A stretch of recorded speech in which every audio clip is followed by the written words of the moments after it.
Alright mga kapatid, welcome back po sa ating pag-uusapan. Magandang umaga po sa inyong lahat. At nawa, mapayapa. At God bless po sa lahat at sa mga nakaka-appreciate, thank you po. Thank you sa mga nakaka-appreciate. Buong puso po ako nagpapasalamat. Kung mabigat naman po yung subscription, okay lang po yun. Kahit yung like lang, masaya na po ako. Thank you. Ingat po kayong lagi sa araw-araw ng inyong mga ginagawa. Okay, pag-usapan natin mga kapatid, yung paglabas ni BBM doon sa, di ba, nung nag-jumping rope pa. Di ba? Ako, isa sa mga natutuwa dahil kung yun man po'y, kasi marami lumalabas na mga haka-haka. Ako, nagpapasalamat ako dahil yung mga panawagan, lalong higit sa iyo, nanawagan tayo na hashtag nasa ng Pangulo. Na nag-jogging pa, di ba? Tumakbo pa papunta sa labas ng Malacanang eh. Kaso may mga part doon na lalong higit doon sa sinabi ng reporter ng ABS-CBN ba, di ba? Alas 4 ng umaga daw. Yun natatanda ko sa clipping ng video na yun. Nandito po kami alas 4, parang medyo sablay po doon. Unang-una, sobrang liwanag na po nung time na yon. Tapos yung pinakita niya na 14 po daw, di ba? 14. Pero yung time na yon 13 po talaga. 13 yung pero yung mga ganong error, parang konting problema lang yun. Pero tingin ko, baka lang. Hindi lang talaga kumbaga iba lang siguro yung tawag nito, yung nasabi. Pero yun, may mga sablay doon sa part na yun. Yung alas 4 ng madaling araw, noong umaga, AM daw yun eh. Ang liwanag na po noon. Yung alas 4 po, medyo, di ba, madilim-dilim pa. Doon sumablay doon. Tapos, yung date nga na sabi niya sa X6, tas na hawak ni BBM, tas nag-jumping rope. Pero, ang akin mga kapatid, ito lang naman eh. Hindi ako negatibo sa part na yun. Hindi ako negatibo. Buong puso ako nagpapasalamat dahil lumabas siya. Pero, may mga agam-agam o mga espekulasyon dahil sa yung mga nagdaang araw, kasi po almost 4 o 5 days lang ata, saka di ba mga ganun lang ata, around na ganun, tapos biglang lumakas, di ba? Sana nga po may mga ganung situation na sa loob lang ng ganung kahabang araw talagang malakas, di ba? Lumalakas. Kaya sabi ko, iba talaga yung teknolohiya. Iba talaga yung nagagawa ng advance o talagang talamak yung teknolohiya na sobra. Na makita natin na talagang sana nga may ganung recovery na sobrang bilis, di ba? Sana nga ganun. Kung ako lang talaga, ako yun ang hiling ko sa bawat may mga karamdaman, di ba? Agad-agad nakaka-recover, tapos yung situation niya, dahil kita naman natin nung talagang sobrang payat na, di ba? Sobrang payat na, tapos biglang ganun, parang, kaya dun ako kasi parang sa palagay ko, sa aking opinion, sarili ko lang opinion po, yung ganong kaganapan, amazing. Na-amaze po ako dun sa part na yun. Sobrang bilis ng recovery, sobrang yung situation niya, hindi, kasi iba na talaga yung panahon, di ba? Iba na talagang panahon, kung ano yung mga pamamaraan na talagang sobrang bilis. Nakakatuwa.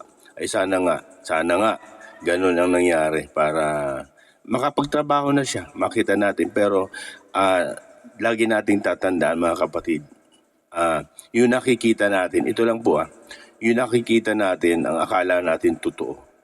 Pero minsan, hindi totoo. Di ba may mga ganun pangyayari na ang akala, nakita natin, yan, di ba? May mga ganun insidente na akala natin totoo. Pero hindi ko dinadivert dun sa part na sa kanyang kalusugan na. Hindi po. Yung sasakuan ko lang po. Parang meron tayong mga experience na nakita natin, oo nga no. Pero sa bandang huli, yun pala, hindi totoo. Diba? Sa part, hindi po si BBM sa part ko lang. Parang may mga ganun tayong insidente na nagiging experience natin na ganun minsan, diba? Na akala natin totoo, pero hindi pala totoo. Kumbaga, yung nakikita natin, wag natin masyadong paniwalaan minsan. Pero hindi po ako sa part na, kasi yung doubt, Natural na sa tao.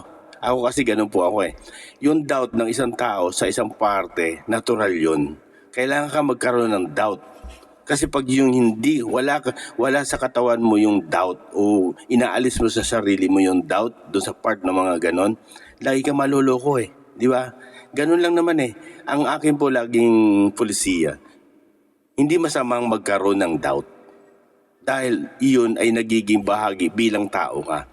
Kasi kung palagi kang sa bawat ipakikita sa iyo, naniniwala ka kaagad, ay lagi ka maloloko. Diba? Ganun lang naman yan. Kaya yung doubt, normal na po sa isang normal na tao na magkaroon ka ng doubt. Iyo'y bahagi para hindi ka maloko. Diba? Ganun ako. Yun sa part ko. Kaya yung doubt ko, hindi ko inaalis po yun. Lagi kong ini-apply sa sarili ko, yung doubt na yun, para hindi po ako talaga agad-agad nagkakaroon ng, hindi agad-agad ako napapaniwala. Ganun, yun po yung karakter ko po mga kapatid. Hindi ako agad-agad, pero natutuwa ako sa nakita ko. Nagpapasalamat ako dahil unang-una nakita natin siya na ganun sa kalagayan, sobrang lusog. Pero may mga insidente talaga na minsan magkakaroon ka rin ng doubt.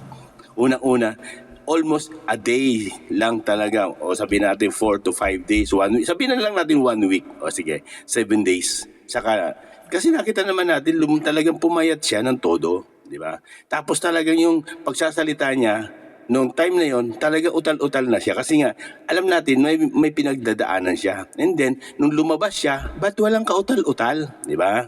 Tapos sobrang lakas. Bagamat hindi natin kinu-question yun, pero natutuwa ka sa sobrang lakas kagad.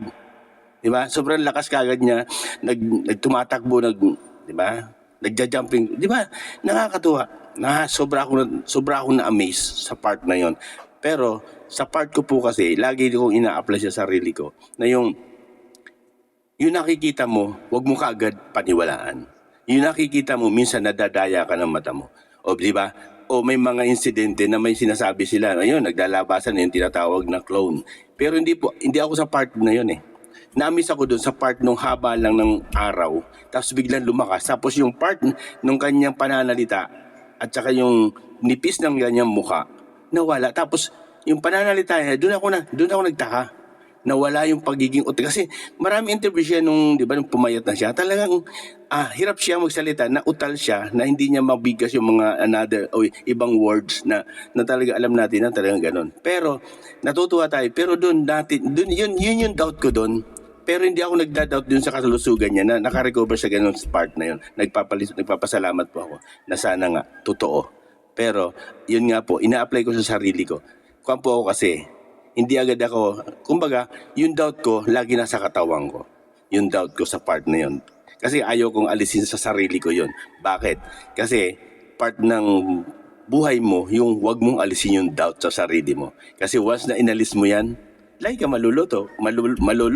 Kasi nga, every time na may lalapit sa'yo, okay ka na. Hindi mo, wala kang doubt. Lagi ka, di ba?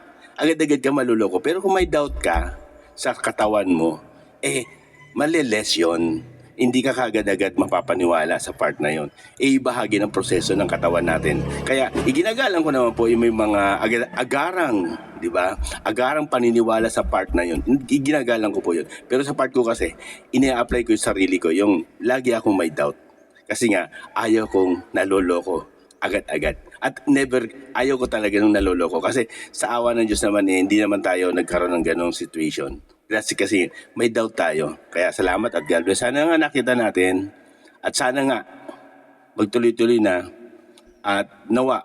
Pero, di ba, hintayin natin yung mga tinatawag a days. Kasi alam niyo po mga kapatid, kahit sa Biblia o sa mga salita ng Diyos, sa mga nakalatag sa Biblia, ang totoo ay totoo. Kahit anong gawin mo dyan, pag totoo, totoo.